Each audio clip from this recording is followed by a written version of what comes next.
In an unprecedented and shocking turn of events, the town of Dalton is engulfed in a legal and political storm that threatens to bring down its controversial mayor, Tiffany Henyard.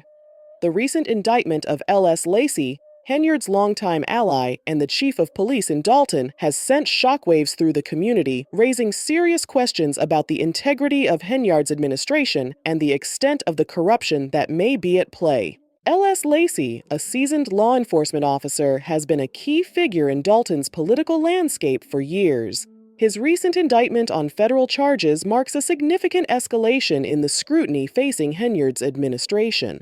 The 9-count indictment against Lacey accuses him of engaging in a scheme to defraud, specifically by filing for bankruptcy under false pretenses. This is not merely another scandal. It could be the beginning of the end for what many believe is a deeply entrenched culture of corruption in Dalton. The charges against Lacey are severe and include allegations of bankruptcy fraud, making false statements and declarations in a bankruptcy case, and perjury. Each of these charges carries a maximum sentence of 5 years in prison.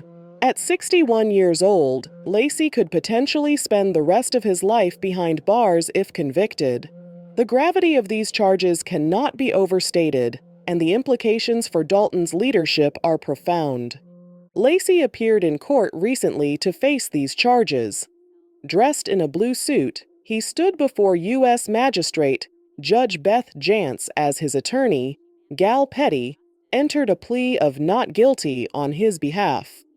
Petty has attempted to downplay the charges, framing them as part of a broader political witch hunt aimed at discrediting Mayor Henyard. However, the seriousness of the indictment was underscored by Judge Jantz's decision to order Lacey to surrender his service firearm and 2 other guns he kept at his home. Additionally, Lacey was required to relinquish his firearm owner's identification card, a move that highlights the severity of the charges against him.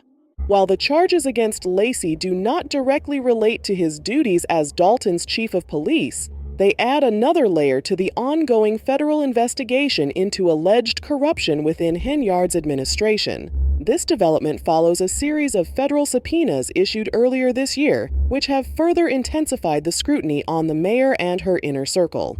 The indictment of L.S. Lacey is just the latest in a series of legal setbacks for Mayor Henyard, who has been a polarizing figure since she took office.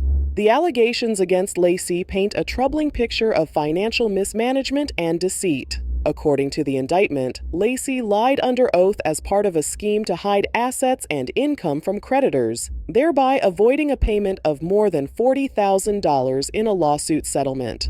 The lawsuit in question stemmed from a 2012 incident involving a woman whose husband was killed. Lacey reportedly visited the woman multiple times and convinced her to hand over a significant portion of her husband's life insurance payout. Although Lacey has denied taking any money, the lawsuit was settled for $55,000, with Lacey initially paying $12,000.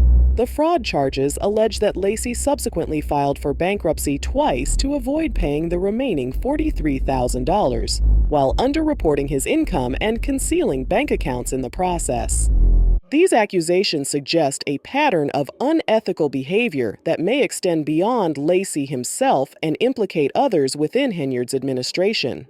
For years, Lacey has been one of Henyard's most loyal enforcers, carrying out her directives with little regard for legality or ethics. This loyalty, however, could now be tested as Lacey faces the possibility of a long prison sentence. If he chooses to cooperate with investigators, he could potentially reveal damaging information about Henyard's misuse of power, particularly concerning the Dalton Police Department, which has been described as her personal enforcer. The indictment of L.S. Lacey represents a significant crack in the facade of Henyard's administration. As the investigation progresses, there is a very real possibility that Lacey, in an effort to save himself, could turn on Henyard and expose the full extent of her alleged corruption. This scenario has played out many times in political scandals, where individuals facing serious legal jeopardy choose to cooperate with authorities in exchange for leniency. If Lacey decides to flip, the consequences for Henyard could be catastrophic, potentially leading to her own criminal charges. Moreover, rumors have already begun circulating that others within Henyard's administration might also be willing to testify against her. In fact, some have already done so. 6 months ago, former South Suburban Dalton Police Chief Robert Collins broke his silence regarding the controversial security detail provided to Henyard. Collins revealed that the mayor's demands for personal protection severely hampered his ability to combat crime in the community. According to Collins, the security detail was not only diverting officers from their primary duties but also accumulating significant overtime costs for taxpayers. Collins, who now resides in Florida after being fired by Henyard in late 2023, described the immense strain placed on Dalton's police force due to the mayor's security demands. He recounted leading a department that was already undermanned and overworked, only to be further burdened by the need to allocate resources to Henyard's personal security detail. Collins emphasized that these officers were desperately needed on the streets to address serious issues such as gang violence, drug trafficking, and other criminal activities that plague Dalton. Instead, they were relegated to chauffeuring the mayor around, a practice that Collins deemed not only inappropriate but also a gross misuse of public resources. The situation reached a boiling point when a mass shooting on Sibley Boulevard left 4 people injured. Collins believes that a stronger police presence could have mitigated the tragedy. He argued that the allocation of police resources to Henyard's security detail left the community vulnerable, allowing criminal elements to operate with impunity. When Fox 32 attempted to question Mayor Henyard about her use of the police detail, Dalton Village Administrator Keith Freeman intervened, blocking their camera and preventing any answers. This evasive behavior only added to the growing suspicion surrounding Henyard's actions. As the first female mayor of Dalton, Tiffany Henyard has positioned herself as a trailblazer, often referring to herself as the super mayor and claiming to be the most powerful woman on Chicago's South Side. However, her tenure has been marred by a series of legal and ethical controversies that have led many to question her suitability for office. One of the most serious allegations against Henyard is that she has used her position to strip business licenses from individuals who refuse to donate to her charitable foundation, Tiffany Henyard Cares. This alleged pay-to-play scheme has fueled accusations of bribery and kickbacks, with some business owners feeling pressured to contribute financially to Henyard's causes in order to keep their businesses afloat. These practices have left many in Dalton feeling like they are being strong-armed into supporting the mayor's personal agenda. Furthermore, Henyard has been accused of misusing taxpayer money in various extravagant ways. One of the most glaring examples is her alleged habit of taking first-class trips at the taxpayer's expense. These lavish trips have raised eyebrows, particularly in a community where many residents struggle to make ends meet. Additionally, Henyard reportedly had the city pay for a personal ice skating rink, a luxury that few, if any, taxpayers would deem necessary or appropriate. The mayor's use of public funds for self-promotion has also sparked outrage. It has been reported that she used taxpayer money to plaster her face across 22 billboards throughout the city. This kind of self-aggrandizement, funded by the very people she is supposed to serve, has only added to the growing frustration among Dalton residents. Henyard's dual role as both the mayor of Dalton and the supervisor of Thornton Township has further complicated her tenure. Critics argue that she is double-dipping, collecting salaries from 2 significant positions and using her influence to protect her own interests. Notably, she has reportedly structured the township's compensation system in such a way that if she is not re-elected as supervisor, the incoming official would face a 90% pay cut.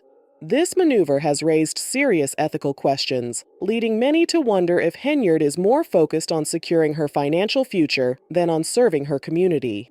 Henyard's financial management, or lack thereof, has been another major point of contention. Reports indicate that she has racked up an alarming amount of credit card debt, raising suspicions that she may be treating the village's funds as her personal piggy bank.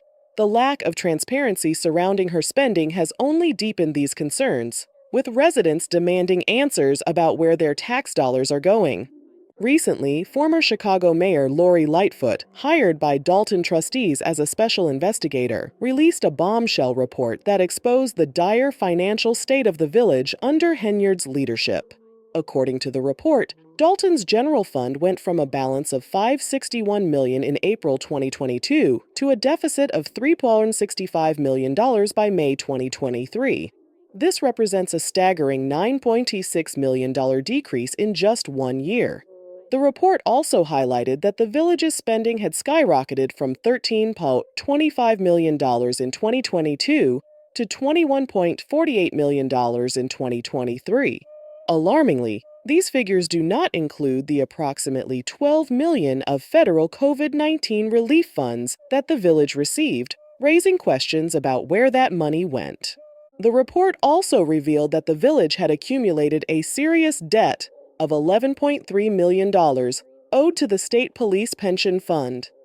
This debt, which stems from years of unpaid contributions, has placed Dalton in a precarious financial position. The village's leaders have scrambled to address the situation, but the damage has already been done. Residents are now facing the consequences of years of mismanagement, with services being cut and infrastructure projects delayed. As the investigation into Henyard's administration deepens, the community of Dalton has grown increasingly restless. Many residents feel betrayed by the very officials they trusted to lead their village. The growing list of allegations against Henyard, combined with the recent indictment of L.S. Lacey, has fueled calls for accountability and change.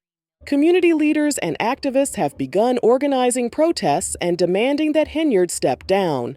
They argue that she has lost the trust of the people and that her continued presence in office is only serving to further damage the village's reputation and finances. Some have even called for a recall election, hoping to remove Henyard from office before her term is up. As the pressure mounts, Henyard has remained defiant, insisting that she has done nothing wrong and that the allegations against her are politically motivated. She has vowed to fight the charges and continue serving as mayor, but her hold on power is becoming increasingly tenuous. The scandal has also drawn the attention of state and federal authorities, who are now investigating whether Henyard's actions constitute criminal behavior. The fall of Tiffany Henyard, if it happens, could mark a turning point for Dalton. For too long, the village has been plagued by corruption and mismanagement, with its leaders seemingly more interested in enriching themselves than in serving the community. The indictment of L.S. Lacey and the growing list of allegations against Henyard could finally bring an end to this era of corruption, allowing Dalton to begin the long process of rebuilding. However, much will depend on the outcome of the ongoing investigations and legal battles. If Henyard is found guilty of any wrongdoing, it could pave the way for a new generation of leaders who are committed to transparency, accountability, and the well-being of the community. But if she manages to evade justice, it could embolden others to follow in her footsteps, perpetuating the cycle of corruption that has held Dalton back for so long. In the end, the people of Dalton will have the final say. They must decide whether they will continue to tolerate the status quo or whether they will demand a better future for themselves and their children. The road ahead will not be easy, but with determination and perseverance, Dalton can overcome its current challenges and emerge stronger than ever before.